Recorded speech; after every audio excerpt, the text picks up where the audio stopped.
저희 교회도 직장 나가는 우리 젊은 성도님들이 몇 분 계시는데요. 기업에서 이 구성원들에게 가장 기대하는 것이 무엇일까요? 여러 가지 요소가 있겠지만 한 조사에 따르면은 기업에서 구성원들에게, 그러니까 직장에서 직장인들에게 가장 요구하는 것, 우선순위로 꼽히는 것은 바로 스스로 책임을 갖고 주도적으로 일을 해나가는 그런 사람을 가장 기업에서 선호한다고 합니다. 그러니까 내가 직장 생활을 한다면은 내 스스로가 책임을 갖고 주도적으로 내가 일을 해나갈 때 그 직장에서 그 사람을 필요로 한다고 합니다. 그러면은 이 주도적으로 일을 해나간다, 이 뜻이 무슨 뜻일까요? 우리는 가끔 이 주도적이다 이 말을 착각할 때가 많이 있습니다. 주도적이다 하면은 내가 앞장서서 이끌어 나가는 이것이 주도적이 아닐까, 우리는 그렇게 생각하지만 주도적이라는 것은 그런 뜻이 아닙니다. 이 주도적이라는 것은 그 반대되는 말을 생각하면 쉽게 이해가 됩니다. 주도적의 그 반대말은 소극적이 아니고 반사적이라는 것입니다. 주도적이란 말의 반대말은 반사적이다. 그러니까 내가 어떤 외부 자극에 대하여 반사적으로 반응하는 것, 그게 바로 주도적이란 말의 반대 뜻이란 말입니다. 그러니까 주도적이라는 그 의미는 무엇이냐 하면 어떤 외부 자극이 와도 내가 거기에 대해서 적극적으로 반사적으로 행동하지 않고 내가 좀 더 생각해보고 그리고 내 스스로 어떤 반응을 할 것인가, 내가 선택을 하는 것, 그런 모습이 바로 주도적이라는 것입니다. 그래서 이 직장에서 주도적인 인재를 그 직장에서 많이 구하고 그러는데요. 우리 가정에서도 마찬가지예요. 우리 가족 간에, 특히 부부 간에 어떤 상황이 왔을 때 남편이 아내에게 어떤 말을 이렇게 딱 했을 때 거기에 대해서 내가 반사적으로 그렇게 행동하지 않고 내가 어떤 반응을 할 것인가를 내가 선택을 한다는 것입니다. 가령 내가 남편이 나에게 어떤 말을 했을 때 화가 난단 말이에요. 그러면 그 화가 나는 것은 참을 수가 없는 거예요. 인간이 감정의 동물이기 때문에 참을 수는 없지만 내가 화를 내어야 할지, 내가 아니면 화를 내지 말아야 할지, 그것은 내가 선택을 할 수가 있다는 것입니다. 저도 이 목회 생활을 하면서 저의 남편과 같이 이렇게 24시간 같이 있으면은 정말 이렇게 굉장히 화가 날 때도 많이 있죠. 남편의 그런 언행에 대해서 화가 날 때도 많이 있지만 내가 화가 나는 것은 어쩔 수가 없지만 내가 화를 내어야 될지 아니면 화를 안 내어야 될지, 그것은 내가 선택을 할 수가 있다는 것입니다. 그 선택을 할 때 어떤 선택이 나에게 조금이라도 더 도움이 되는가? 여러분, 부부싸움을 해서 무슨 도움이 됩니까? 가령 남편이 어떤 한마디를 했다. 거기에 대해서 내가 반사적으로 화를 낸단 말입니다. 그러면은 점점 더 부부싸움이 커질 따름이라는 것입니다. 그래서 이 주도적이라는 이 의미는 내가 상대방의 그런 자극에 대해서 어떤 반응을 해야 될지 내가 스스로 생각을 하고 내게 조금이라도 더 도움이 되는 그런 선택을 하는 것, 이게 바로 주도적이라는 뜻입니다. 여러분들도 직장 생활을 하거나 가정생활을 할 때 그런 외부 자극에 대하여 반사적으로 이렇게 반응하지 않고 좀 더 주도적으로 우리가 이렇게 반응을 한다면 가정이나 사회생활이 좀 더 원만해지고 나에게 좀 더 도움이 되는 그런 모습이라고 생각을 합니다. 오늘 이 설교 이 제목을 제가 스스로 선택하고 책임지는 신앙, 제가 이렇게 붙였는데요. 스스로 선택하고 책임지는 신앙, 바로 이게 주도적인 신앙이라는 것입니다. 우리가 신앙생활을 하는 것도 내 스스로가 선택을 하는 거예요.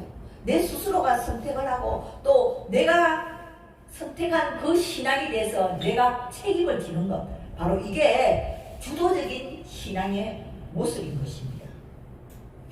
오늘 우리가 방금 읽은 이 본문의 말씀을 보면 열매 없는 무화과 나무의 비유가 나오고 있습니다. 열매 없는,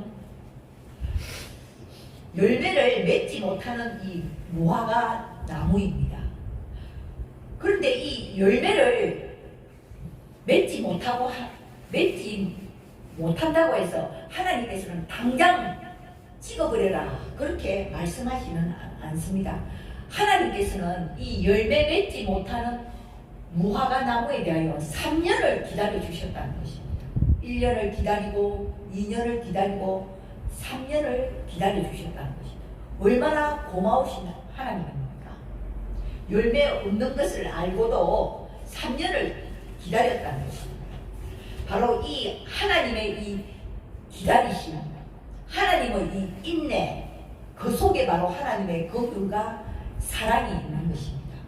저와 여러분들이 예수님을 믿고 신앙생활을 하지만 열매 없이 신앙생활을 할 때가 얼마나 많이 있습니까? 그러나 하나님께서는 우리를 기다려 주신다는 것입니다. 1년, 2년, 3년을 기다려 주신다는 것입니다. 그런데 하나님께서는 그저 기다리시는 분이 아니세요. 계속해서 이 무화과 나무가 열매를 맺을 수 있도록 김을 메어주고 거름을 주고 물을 주고 이렇게 가꾸면서 기다린다는 것입니다. 이 뜻은 바로 비유입니다. 그러니까 하나님께서는 하나님의 자녀들이 열매를 맺도록 늘 하나님께서는 그저 기다리시는 것이 아니라 많은 시련을 통해서 하나님께서는 역사하신다는 것입니다. 내게 시련이 다가왔다. 그러면 하나님께서 나에게 열매 맺기를 원하신다는 것입니다. 내가 어떤 열매를 맺어야 하나? 우리 신앙인들이 가장 맺어야 할 열매는 성령의 열매입니다. 사랑과 희락과 화평과 오래 참음과 자비, 양성, 충성, 온유, 절제, 이런 성령의 열매를 맺기를 하나님께서는 기다리신다는 것입니다. 그저 기다리시는 것이 아니라 우리에게 때로는 시련도 주고 고통도 주고 근심 걱정도 주고 이러한 여러 가지 방법을 통해서 하나님께서는 우리가 인격적으로 변화되기를 원하신다는 것입니다. 우리 신앙생활의 열매가 무엇입니까? 내가 부자가 되는 것? 물론 그것도 하나님께서 재물의 축복을 주실 수도 있죠. 그러나 우리 신앙인들에 있어서 가장 열매를 맺어야 하는 건 바로 성령의 9가지 열매인 것입니다. 이처럼 하나님께서는 우리가 열매를 맺도록 하나님께서는 기다려 주시는 분이십니다. 3년이나 기다려 주시는 것입니다. 이렇게 하나님께서는 많은 시련을 통해서 역사하시고 때로는 주의 종들을 통해서 하나님의 말씀을 통해서 우리가 열매 맺기를 기다리시는 것입니다. 그럼에도 불구하고 열매가 없었다는 것입니다. 이 무화과 나무가 그럼에도 불구하고 열매를 맺지 못했다는 것입니다. 그러자 이제 3년이 지난 다음에 하나님께서 하시는 말씀입니다. 찍어버려라. 어찌 땅만 버리겠느냐. 이것은 바로 하나님의 인내의 한계를 말하는 것입니다. 하나님께서는 인내하시는 하나님, 우리를 기다려주시는 하나님이시지만 하나님의 인내에도 한계가 있다는 거예요. 바로 그게 심판이라는 것입니다.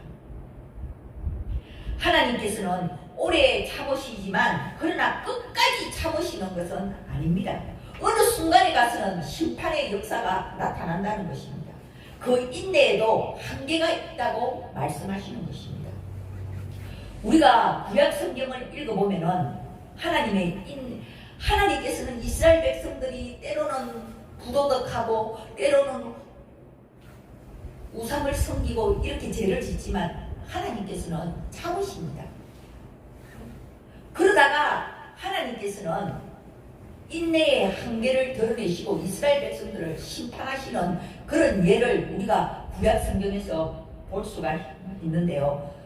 출애굽기에 보면은 이제 모세가 하나님의 말씀을 받기 위하여 시내산에 올라갔습니다. 그 시내산에서 40일 동안 머무는 동안에 이스라엘 백성들은 산 아래에서 이제는 모세도 보이지 않고 하나님도 보이지 않으니까 이스라엘 백성들이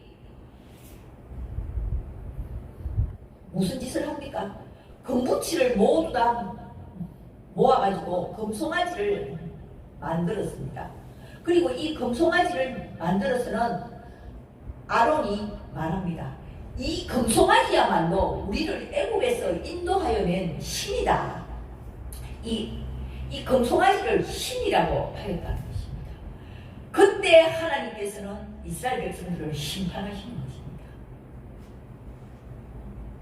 우리는 하나님의 인내에도 한계가 있다는 것을 반드시 기억해야 합니다. 무작정 참고 기다리시는 하나님은 아니라는 것입니다. 이 열매 없는 무화과 나무 3년을 기다려도 이 열매 없는 무화과 나무를 하나님께서 찍어버려라. 어찌하여 땅만 버리느냐 이렇게 말씀하셨을 때 그 포도원 지기가 이 말 못하는 나무 대신 대답을 합니다. 금년에도 그대로 두시옵소서. 금년에도 그대로 두소서. 내가 두릅하고 거름을 주리니 이후에 열매를 맺으면 좋거니와 그렇지 않으면 찍어버리소서. 하나님께서 이 열매 맺지 못하는 무화과 나무를 찍어버리라고 하셨을 때 이 포도원 지기가 하나님께 간청을 하는 것입니다. 이 포도원 지기의 이 말씀 속에는 아주 중요한 원리 3가지가 바로 있습니다. 첫째는 이 포도원 지기는 무화과 나무는 내가 거름을 주고 두릅하고 이렇게 하면은 반드시 열매를 맺을 것이다 하는 믿음이 있었다는 것입니다. 무화과 나무에 대한 믿음이 있다는 것입니다. 이 말씀은 무슨 뜻이냐? 예수님은 우리를 믿는다는 거예요. 너가 비록 지금은 열매가 없지만 너는 언젠가는 열매를 맺을 거야. 예수님께서는 우리에게 있는 잠재적인 가능성, 믿음을 기대하고 있다는 것입니다.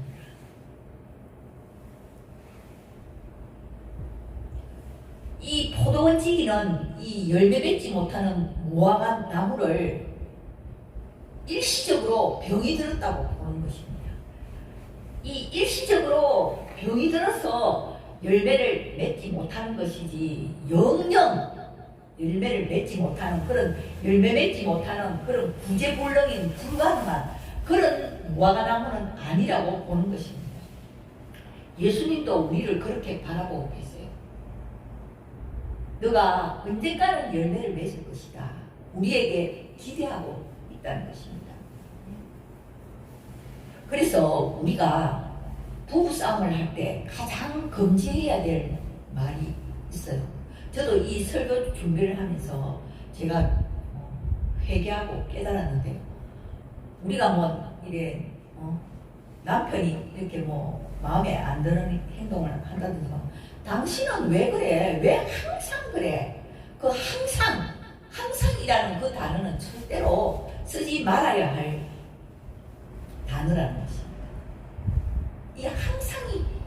이라는 말은 그 상대방에게 있는 그런 기대감, 가능성을 다 저버리는 그런 말이기 때문이에요. 그래서 우리는 부부싸움 할 때 당신은 왜 항상 그 모양이야? 당신은 구제불능이야? 당신은 당신 아버지를 닮아서 그 꼴이야? 유전 탓이야? DNA 잘못? 그런 말은 절대로 쓰지 말아야 한다는 것입니다. 예수님께서도 우리에게 그런 말을 안 쓰세요. 우리가 비록 나쁜 유전자를 타고났을지라도 예수님께서는 우리를 그렇게 보지 않는다는 거예요.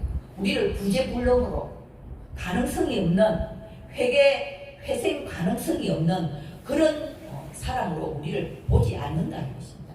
이 포도원지기가 열매 맺지 못하는 무화과 나무에 대해서도 희망을 가지고 기대를 가지고 그 가능성을 보듯이 예수님의 마음도 그러하다는 거예요. 예수님도 우리를 그런 기대와 믿음을 가지고 우리를 바라본다는 것입니다. 바로 이런 신앙이 바로 주도적인 신앙이라는 것입니다. 항상 믿음을 가지고 상대방에 대한 믿음. 저 사람이 지금은 저래도 언젠가는 나아질 거야. 언젠가는 좋아질 거야. 바로 그런 믿음을 가지고 있는 것. 바로 이게 주도적인 신앙의 본질이라는 것입니다. 그리고 두 번째로는 이 포도원지기는 이 열매 없는 무화과 나무에 대하여 같이 책임을 진다는 것입니다. 이 무화과 나무가 열매를 맺지 못하는 것은 나에게도 책임이 있다. 나에게도 책임이 있다는 것입니다. 우리 현대인들은 모두 다 책임을 전가하잖아요.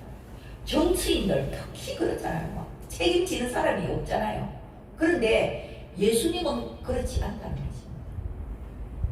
이 포도원지기가 열매 맺지 못하는 이 무화과 나무에 대하여 이 무화과 나무가 열매 맺지 못하는 것은 나에게도 책임이 있다. 열매 맺는 책임이 열매가 없는 그 책임이 내게도 있습니다. 내게도 있습니다. 그러니까 금년에도 그대로 두시옵소서. 한 번만 더 기회를 주시옵소서. 이렇게 간청을 한다는 것입니다. 우리가 이스라엘 백성들을 애굽에서 구원해낸 위대한 지도자 모세가 바로 이런 주도적인 신앙을 가졌던 사람인 것입니다. 이스라엘 백성들이 죄를 계속 짓고 하니까 하나님께서 진노하셔서 이제 이 백성들을 내가 멸망시켜버리고 너는 새로운 후손들과 함께 가나안 땅에 들어가거라. 이렇게 하나님께서 모세에게 그렇게 말씀하셨을 때 모세는 안 됩니다. 저는 이 백성과 함께 죽겠습니다. 하나님께서 이 백성을 멸망시킨다 하면 저도 그 멸망 가운데 죽겠습니다. 모세는 이처럼 이스라엘 백성들의 죄를 자기에게 책임이 있다고 보셨던 것입니다. 여러분, 자식이 잘못되면 부모가 책임을 지는 것처럼 이처럼 이 주도적인 신앙이라는 것은 책임을 남에게 전가하지 않고 나에게도 책임이 있다. 내가 책임을 지려고 하는 것은 그리고 남의 잘못도 내 책임으로 이렇게 떠안는 바로 이게 주도적인 신앙의 본질이라는 것입니다. 오늘 이 포도원지기가 바로 그런 주도적인 신앙의 모습을 보여주고 있는 것입니다. 그래서 이 열매 맺지 못하는 무화과 나무에 대해서 저에게도 책임이 있습니다. 이렇게 주인에게 말을 하는 것입니다. 그리고 세 번째로 이 주도적 신앙의 이 본질은 책임을 지고 내가 다시 1년 동안 수고를 하겠다는 것입니다. 내가 1년 동안 다시 이 무화과 나무를 위해서 그름도 주고 물도 주고 가꾸고 수고를 하겠다는 거예요. 나도 수고를 하겠다는 것입니다.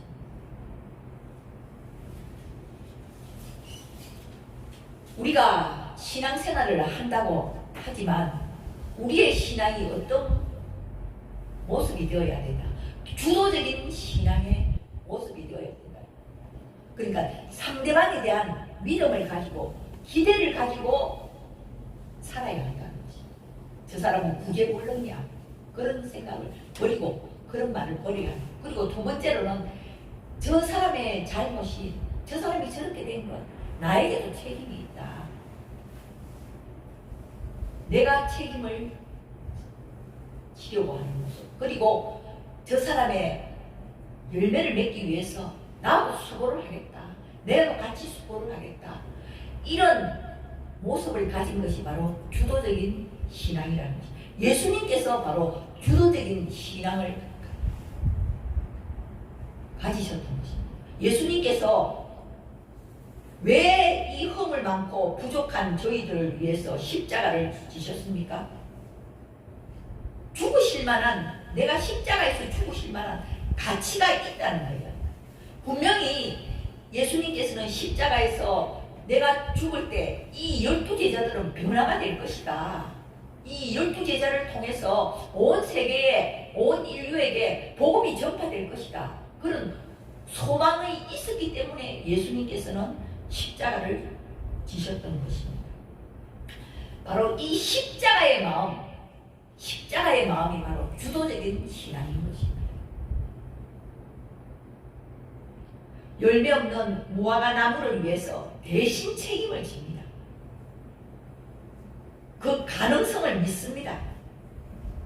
그러므로 주도적인 신앙을 가진 사람은 생산적입니다. 생산적이잖아요. 만약에 이 무화과 나무에 대해서 기대도 하지 않고 포기를 해버리면 어떻게 이 무화과 나무가 열매를 맺을 수가 있겠습니까? 우리가 생산적인 삶, 그런 삶을 살기 위해서는 상대방을 믿어줘야 된다. 상대방을 믿어주고, 상대방이 잘못되면 나에게도 책임이 있다, 그렇게 생각하고, 그리고 상대방이 열매를 맺기 위해서 나도 수고를 하겠다, 바로 그런 신앙을 가질 때 그 사람의 신앙은 주도적인 신앙이 되는 것이요, 바로 십자가의 마음이 되는 것입니다. 우리 예수님께서 그러한 주도적인 신앙의 모습을 가지고 십자가를 지셨듯이 저와 여러분들도 이 주도적인 신앙, 내가 스스로 선택하고 내 스스로 책임을 질 수 있는 그런 신앙인의 모습으로 살아갈 수 있기를 주님의 이름으로 축원드립니다.